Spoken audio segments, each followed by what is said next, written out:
Welcome to the Wealth Without Wall Street podcast, your guide to understanding how to get out of the Wall Street rat race and start your own mailbox money lifestyle.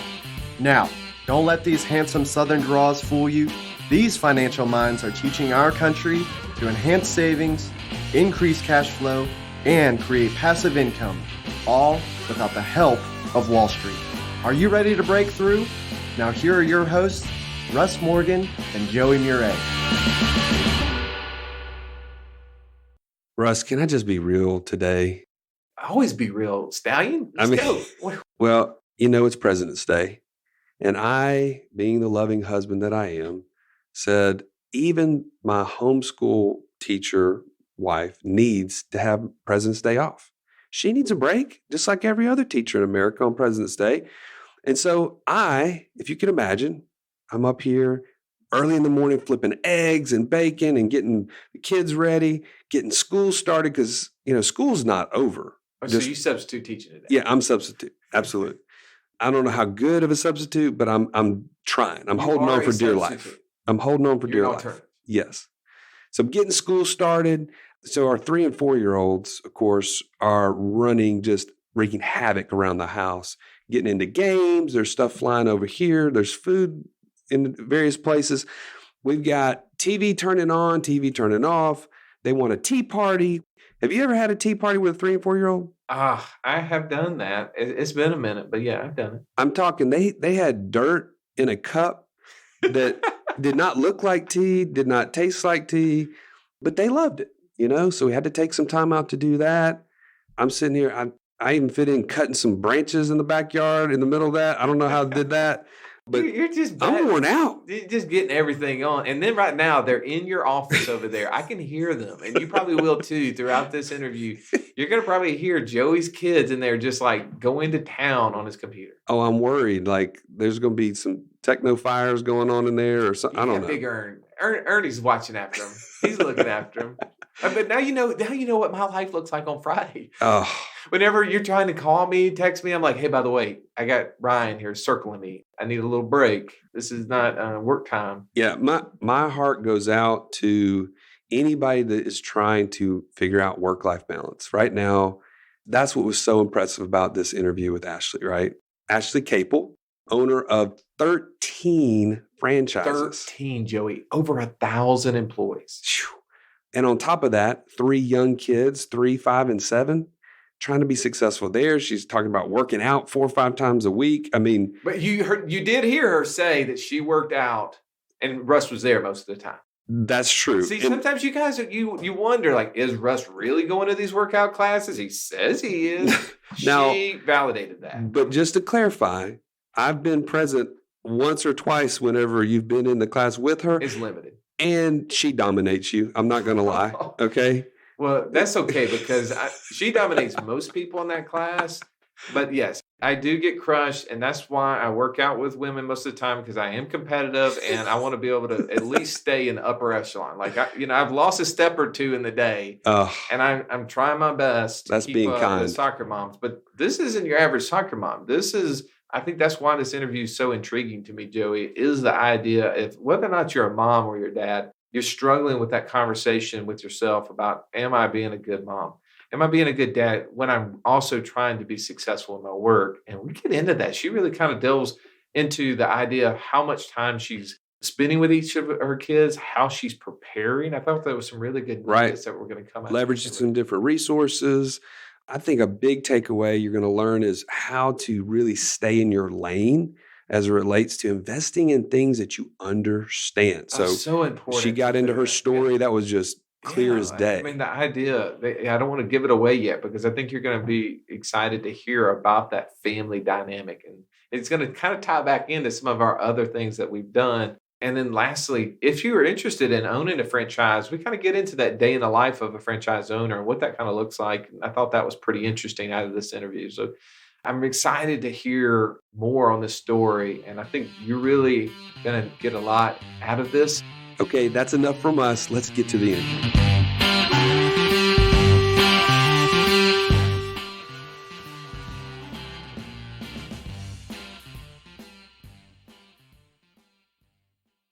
Welcome in, Ashley. I think it is long overdue that we have a woman's voice on the Wealth Without Wall Street podcast.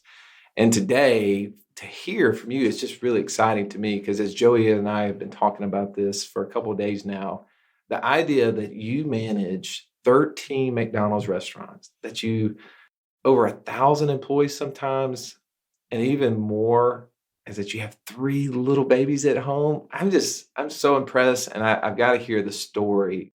How you got into the McDonald's brand, but also like how do you make it all work? So help us figure out how you started. Because when you were telling me, I think your dad owned some stores or something like that. Mm-hmm. Well, thanks for having me. I'm really honored that you even wanted to talk to me. So yeah, I have a lot going on, but it's fun. I like a life that's got a lot of chaos, apparently, because there's lots to manage. But I started when I was 8 years old, when my parents moved from Atlanta, Georgia. My dad was working 2 jobs and decided that he wanted to become a McDonald's owner-operator. And so we moved to Aniana, Alabama, and built the McDonald's there, a little country town. And so just started in the business and developed a love for the brand and a love for just working with my family and being around people and constantly challenging myself was just a really addictive passion for me. So just really since 8 years old, I've been in love with this job.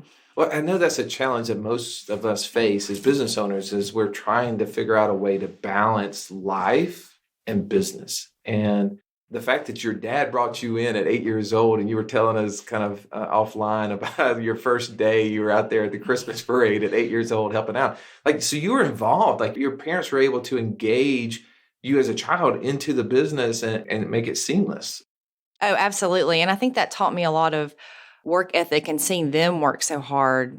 Whatever I decided to do, which ended up being, of course, McDonald's, I saw them working so hard and knew, okay, I can accomplish anything if I work really hard. Mm-hmm. And it's not just based on intelligence or, some of those other factors. A lot of it is based on just you being able to work hard. And I try to teach my girls that too. In some of the parenting Bible studies that I've gone to, they talk a lot about encouraging your children based on not that they're intelligent or they're so smart, but how hard they work. And I think that's an important factor in developing a great leader and developing great kids.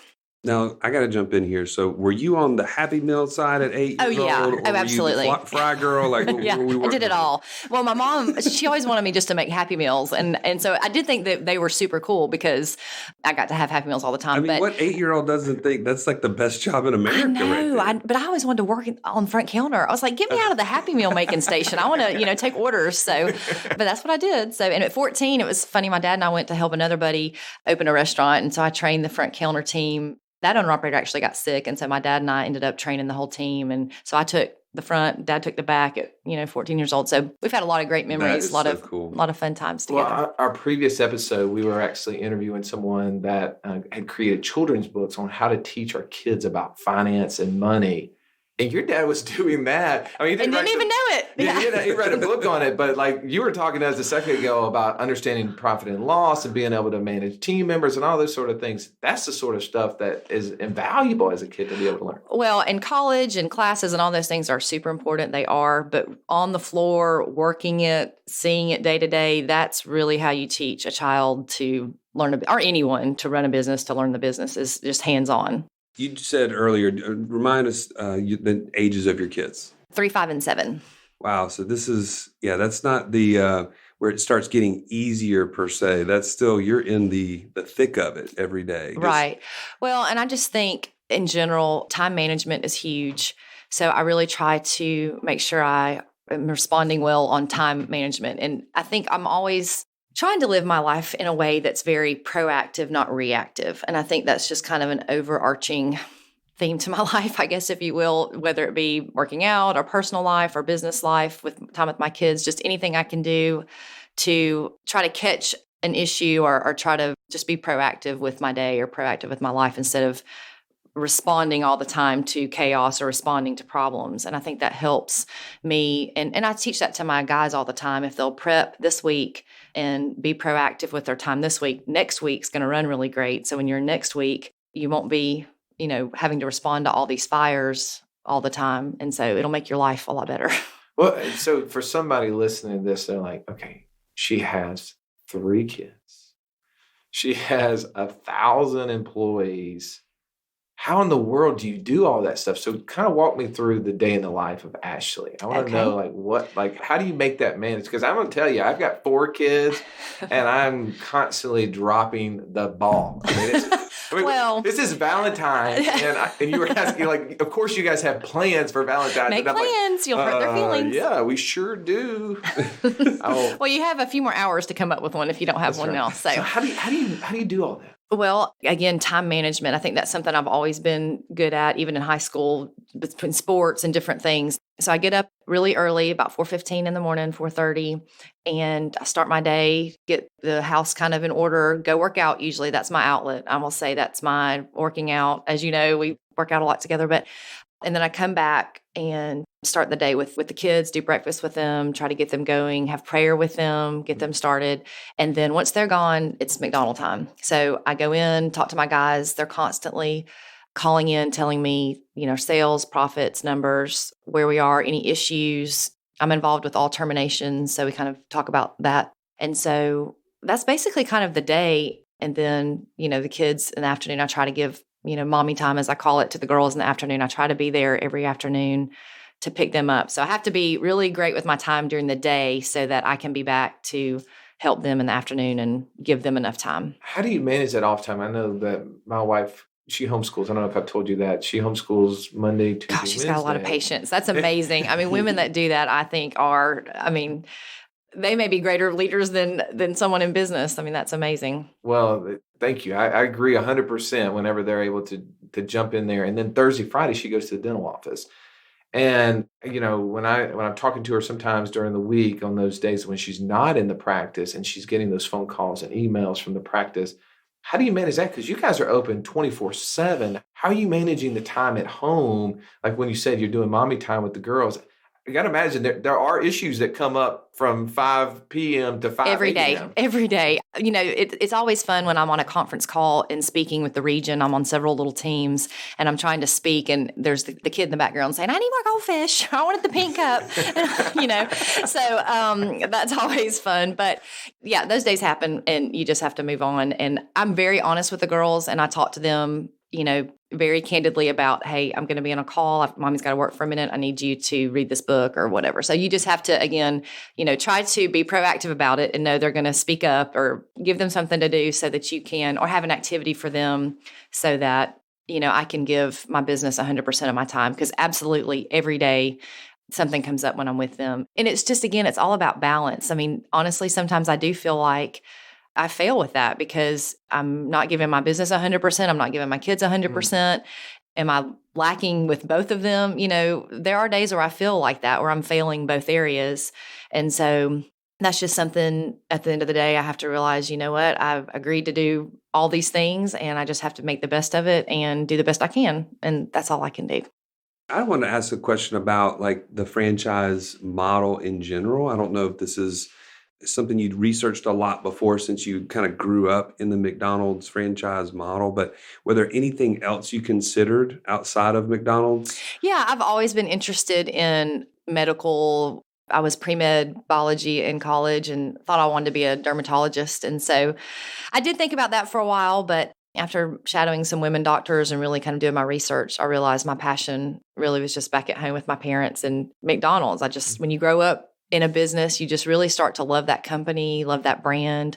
And so I called my dad and said I wanted to come flip burgers with him. So here I am. And it's a lot of fun. I really love it. Well, and I love the part too, is that actually the majority of people listening to this are always investing or wanting to invest in things that they understand. And the idea of and putting something out there, just, I hope it'll go up, it doesn't resonate.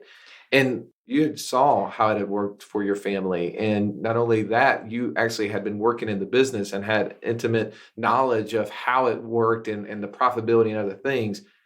But speak to the fact that your dad still to this day is your mentor, because we get into talking about family discussion and talking about finances with families. We've done episodes on that and how important it is. So how important was that, your dad not only being a mentor to you, but also teaching you these sort of things from a young age? Well, I'll give him and my mom 100% credit in that. Starting out at 21, and certainly I've had a business degree as well, so I knew a lot about business. But until you really operate a restaurant and run a business, run a P&L, get quizzed by McDonald financial people about your ability to run a financially healthy company, I have to give them all the credit. They're constantly mentoring me. Decisions I'm making, talking to me throughout the day on dress, how you speak, how you hold yourself, who you involve yourself with, all of those things, and the importance of, customer service at the end of the day, running a profitable business. Those things my dad taught me at an early age of 21. So I got approved at 23. And of course, very confident about how to run a restaurant and how to run a business. And, McDonald's wouldn't have approved me otherwise, but they train you, they prepare you really well. So there wasn't a lot of unknowns for me. When you think about somebody who creates their own brand or their own item and they're truly an entrepreneur, I mean, that is amazing that people can do that. And I didn't really I had it sort of laid out for me, but at the same time, you just have to seize opportunities and, make the best of it. So. Well, I think there's a lot of value in having that brand. I mean, I was doing a little research earlier this morning, and there's 7.5 billion people in the world. I think I looked that up correctly. And there's 68 million customers served per McDonald's website per day. All right, Joey, let's make it 68 and plus 2. Y'all need to go eat some McDonald's. you want the kindergarten math on that? That's almost 1% of the population, the world's population, is eating McDonald's today. Wow, that's crazy. Like, how many people in the world don't know the name McDonald's? So the Golden Arches, I mean, they. No matter what country. Right. I mean, I know that the world knows Wealth Without Wall Street. That's a given. We all got it. That's a given. I mean, we're speaking that, right, Joey? Isn't that what part of our Weldon Long talk is, that we're gonna have that positive affirmation that exists? But keep telling yourself that. That's good. I know. I mean, that is. It's the case. But the idea that you have a brand that you can just plug in and then you can go. And I know that there's probably people listening to this that, whether it's McDonald's or some other franchise, they probably gain value in knowing that I can go into a business, I can plug into a model that's already successful. Do you have friends that are outside of McDonald's that are in franchises? And just speaking to maybe the differences of one franchise versus another based upon your conversation? Well, yes. And I think, there are different business models. So with other ones, you don't necessarily have to be a trained or an approved owner-operator. You can invest.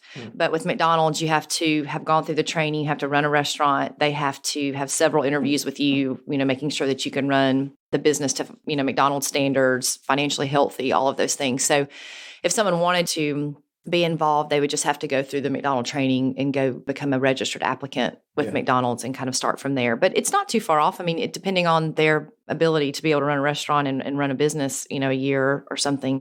I worked with a lot of people in college working in restaurants. Most people can't do that very successfully. Well, sometimes, yeah. I saw a lot of things. But all right, so I worked in corporate America when I first came out of college. I've talked about it on the show a few times. I worked for a company called Enterprise Rent-A-Car. Okay. And I, at a very young age, I was managing employees that were much older than me. I was having to give profit and loss statements and have conversations with upper management. And everything was on a per car basis. Like, do you guys do everything like to a per franchise basis or to a per hamburger basis? Like all of it, per customer basis, everything. The customer's always right. Yeah. No, we definitely are talking. Are they always right? Yes. I do not believe that. Every time you're right, Russ. You're right. Never. That was actually we had that discussion constantly at Enterprise, like, who is right? And like, is it the employees right? Is it the customers right? Or the customer is always right, Russ. Wow. I'm going to struggle with that. You have to keep believing that. Joey, the customer is always right. With that one. Yes. And when you don't believe they're right, the customer is always right. I can only imagine the stories that you have about situations like that. Maybe that's not for the podcast today. Probably not for the podcast today, but definitely offline. I want to get into some of those when the customer wasn't right that you're not willing to share online. So, Ashley, give us a little idea of like what the future holds. I mean, you've had a tremendous amount of success early in a career. We talked about maybe the transition of what that looks like for, like, your father has kind of transitioned out of being super active. What does it look like for you going forward? I'm not really sure yet. That's kind of open for me. I'm interested in more restaurants if it's the right move for me. And, my job's really fun and I really love it. I want to keep it that way. So I'll buy more restaurants or, grow my company as long as it's fun. And certainly if one of my 3 daughters wants to be involved in it, I would love that. I would really love that. But, they have to remember they might have their own passion. And if you don't love it, it's definitely it's not for everyone. So I guess it just kind of depends on their interest and what they have. But for right now, I love it and I'm going to keep going. And so I guess we'll see. Give me some obstacles because I've got to imagine, managing 1,000 people is difficult. So if I'm wanting to get into franchise business, whether it's McDonald's or one of those other lowly brands that not everybody in the world knows about. Like Chick-fil-A or any of those. Yeah, no one knows that. But whatever the franchise is, there's some specific roadblocks that you've seen, whether it be in your own career or maybe for friends getting in the business or other people that like, what are some of those roadblocks that people would come up to that maybe just having listened to this podcast would go, okay, man, I need to prepare for that better? Well, I think certainly the people part of the business is always a challenge, be it internal or external customers. That is just any part of any business, I guess, would probably say that. The operation part really is the easy part. It's the fun part. But making sure you have a healthy, strong environment for your employees and that they're treating your customers the way that you would have taken their order or that you would prepare their food every single time, that's always a challenge. So there's that element, of it. But then also, I think just for any owner operator, and then certainly for me as a mom, just time that you have to give your business. It just seems like it just always needs time and it's a lot of hard work. That's just always a challenge to try to figure out how to give your people time and motivate them. And honestly, their energy comes from me. So, I've got to have my game face on and have energy constantly. And my dad says that, leadership comes from the top. So all the guys today are depending on you to get their energy and to get their leadership and their agenda for the day. So I've got to prepare myself to do that daily. And sometimes, I'm human too, and I may not feel that way always, but at the end of the day, it doesn't matter. I have to make that happen. Well, you talked earlier about getting to the Word, and I love that. This is, Joey and I are believers, and we talk a lot about God on this podcast. Outside of the Bible, what are some other things that you're filling yourself with so that you can be a better leader, so that you can be an encourager to those around you? Well, I'm very involved with church. I go to Church of the Highlands and small groups. I'm always trying to be in some kind of women's small group or some kind of leadership book I'm reading about spiritual leaders that are women and just things like that are constantly feeding me guidance so that I can be the proactive and not reactive mom and business leader. And I think that's important to be very open with my girls about that and praying with them every time before they do something or they have a challenge. I try to always remember to pray first.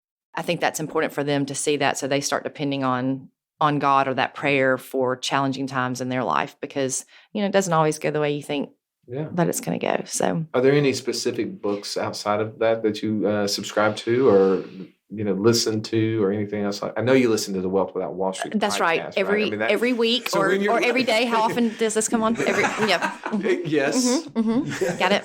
Well, I'm currently reading, and it is actually a hard copy, so I know you'd be disappointed that it's not on my phone, but it's called Free of Me, and it's such a raw, honest book about it not being all about yourself. Free of Me. Free of Me, okay. Yeah, and I'm really loving it. It's really it's not all about me. It's about other people and about God and about your influence and your legacy that you're leaving with other people in your life. And I'll say that with McDonald's, I do feel that responsibility that all of these people are depending on me.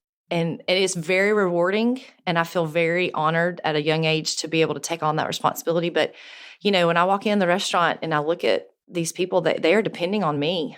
It's rewarding, but it's a lot of responsibility. I mean, we just interviewed a guy and he wrote a children's book on kind of the children's version of Atlas Shrugged.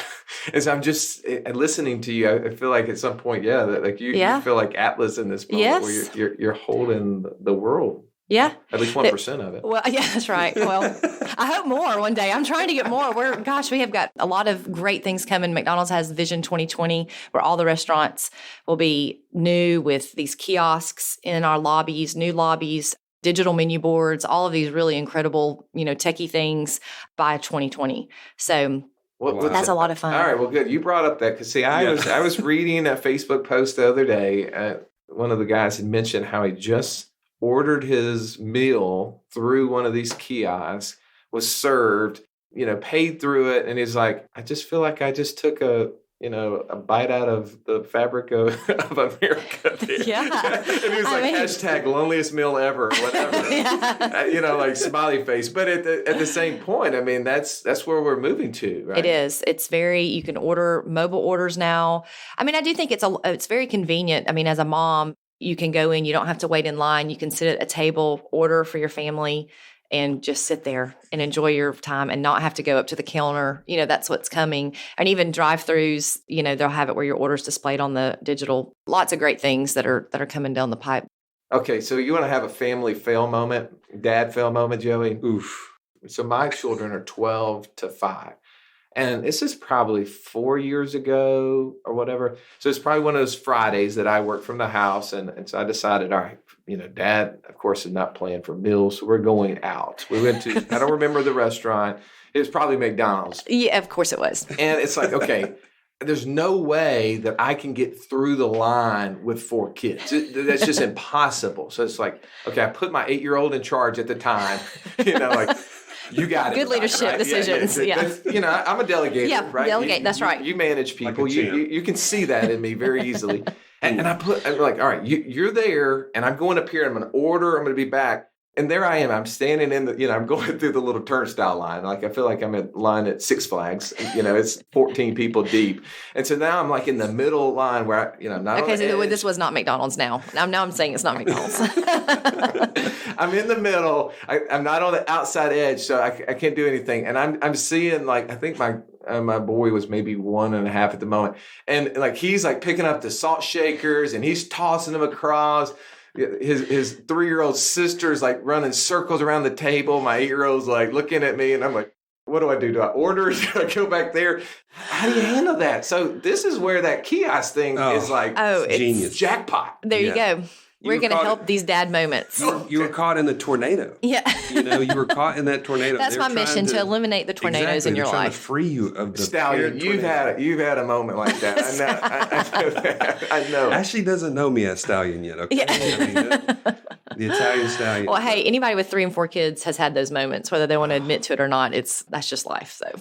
That's so true. Well, it's fun to kind of think through these things and laugh at it, because I do know that there's lots of successful women who are listening to this show, and they feel that burden that you've shared, and it's the idea of I don't feel like I'm giving 100% to this. I don't feel like I'm giving 100% to this some days.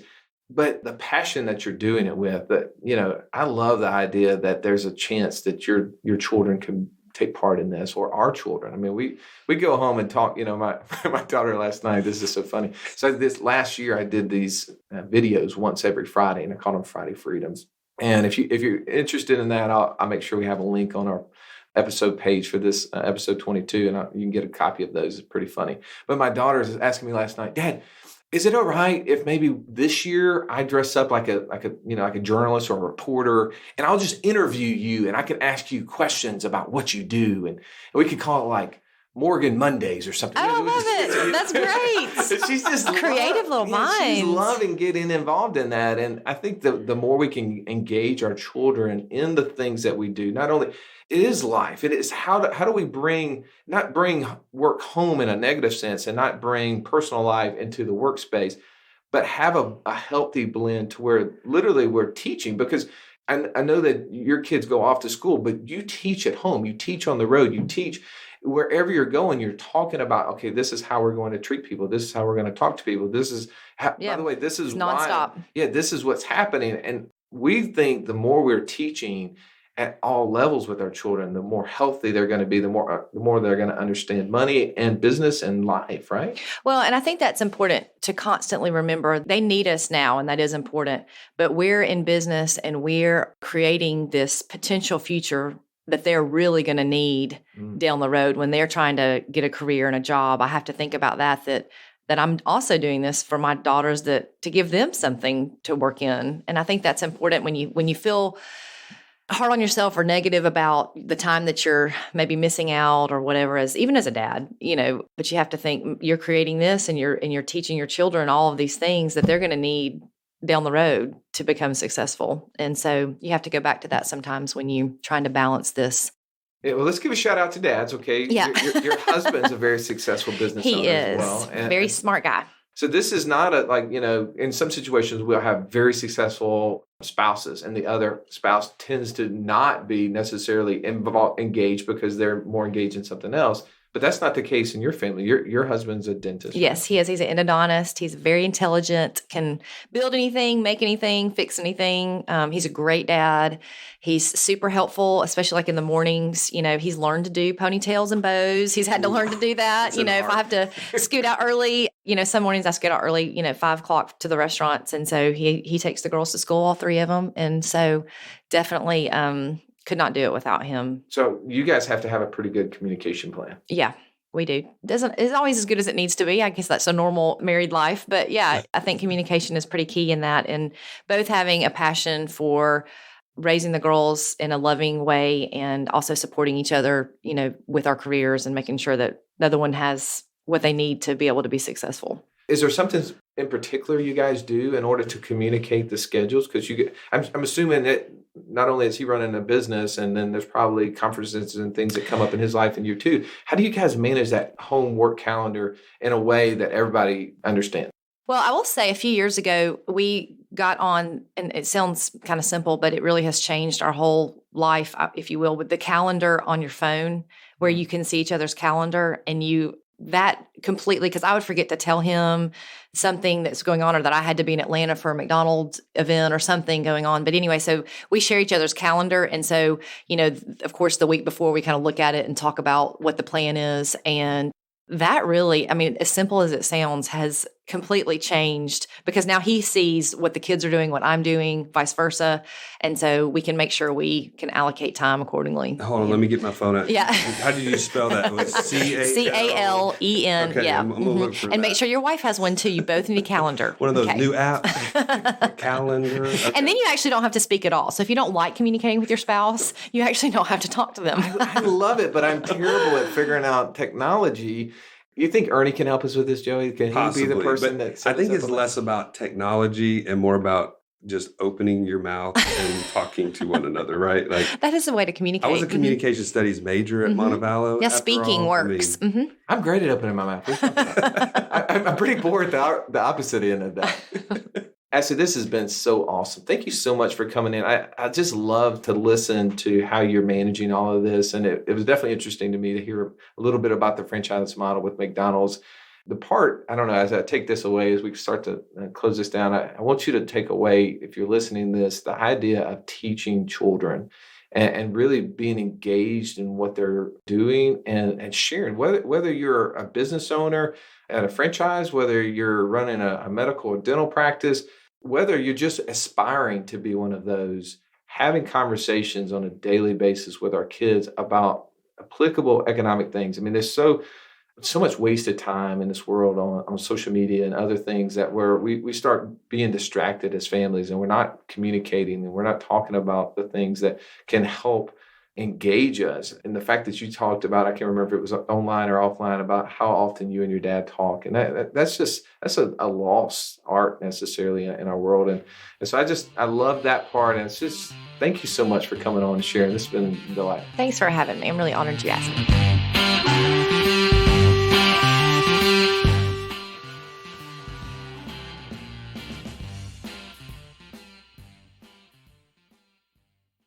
What a great interview, Joey. That was so awesome to listen to. And I know we said it earlier, but we really need to have more female voice on this show from time to time. Absolutely. The voice of reason. Let's call it what it is. Absolutely. And then, boy, she challenged me on several things. The idea of waking up at 4:15 every single morning to get started. I do that like twice a week. I thought we cut that part out of this interview. You didn't like that part, did you? I saw you sleeping whenever she was talking about that. Man, no, that was very challenging, as you mentioned. And I love the fact that she talked about having that mentor, right? And her dad, who even from what she was going to wear for certain interviews and how to speak in certain circumstances, really put her on a fast track of getting in the door with these franchises early. I mean, way ahead of most people. Well, and now just being able to pick up the phone and talk to him every single day and ask him questions and have somebody that help him look over what, the profit and loss and what the ideas of the business is going to be for today. If you don't have a mentor, that's huge. I mean, I have several people that I reach out to on a regular weekly basis to talk to, ask questions of, to be encouraged, to vent to sometimes. I thought that was really awesome. And it was kind of that family dynamic that we always talking about. How do you get your family involved in finances? And they've done that pretty beautiful. I thought that was great. Yeah. And, the other thing, lastly, I think she's staying in her lane. Even she's learned the franchise model at McDonald's since she was 8. Yeah. Can you imagine someone saying, hey, by the way, I got this great stock tip over here. That's not even going to interest her. She knows she can basically print money through this model. She's known since she was 8.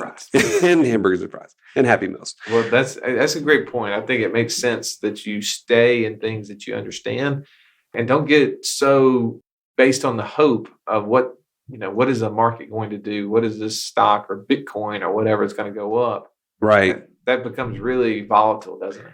Which actually is a great segue. I mean, next week's episode is all about the volatility, the emotional volatility, if you will, of investing in the market. I mean, how many times have you learned about an idea like Bitcoin or cryptocurrencies or something that's really hot topic right now and wondered, oh, is this the time to get in? Or if you own something, is it the time to get out? Yeah. Am I at the top? Am I at the bottom? But really, we're going to unpack.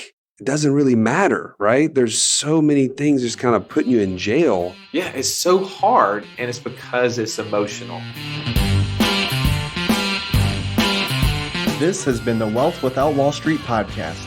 Don't forget to subscribe to the show to break free of the Wall Street mindset and begin building wealth on your own terms in places you understand so that your wealth will never run dry. See you next episode.